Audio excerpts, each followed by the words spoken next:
பிரதமர் பதவிக்காலத்தை வரையறுக்கும் சட்டம் அமல்படுத்தப்பட்டால் அது முதலில் தமக்கே பொருந்தும் என்று பிரதமர் டத்தோஸ்ரீ அன்வார் இப்ராஹிம் தெரிவித்துள்ளார். இன்று கம்போங் ஸ்ரீ சிடிக் பள்ளிவாசல் வெள்ளிக்கிழமை தொழுகையில் பங்கேற்ற பிறகு செய்தியாளர்களிடம் பேசிய பிரதமர், இந்த சட்டம் பிறருக்கு மட்டுமே அல்ல, முதலில் எனக்கு பொருந்த வேண்டும் என்று குறிப்பிட்டுள்ளார். பதவிக்கால வரம்பு உடனடியாக அமலுக்கு வருமா அல்லது பின்னர் அமல்படுத்தப்படுமா என்ற கேள்விக்கு பதிலளிக்கும் போது அவர் இவ்வாறு தெரிவித்தார். முன்னதாக பிரதமர் பதவிக்காலத்தை அதிகபட்சம் 10 ஆண்டுகளாக வரையறுக்கும் மசோதாவை கொண்டு வர வேண்டும் என்று அன்வார் முன்மொழிந்திருந்தார் என்பது குறிப்பிடத்தக்கது.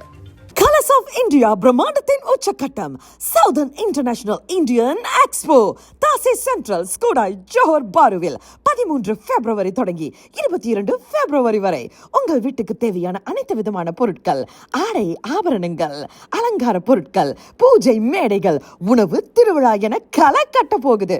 குடும்பத்தோட வாங்க, மகிழ்ச்சியா போவீங்க. 80% விழுக்காடும் காத்துக்கிட்டு இருக்கு. மறந்துடாதீங்க, சவுதர்ன் இன்டர்நேஷனல் இந்தியன் எக்ஸ்போ இவ்வாண்டின் மாபெரும் expo. Big sale, big discount.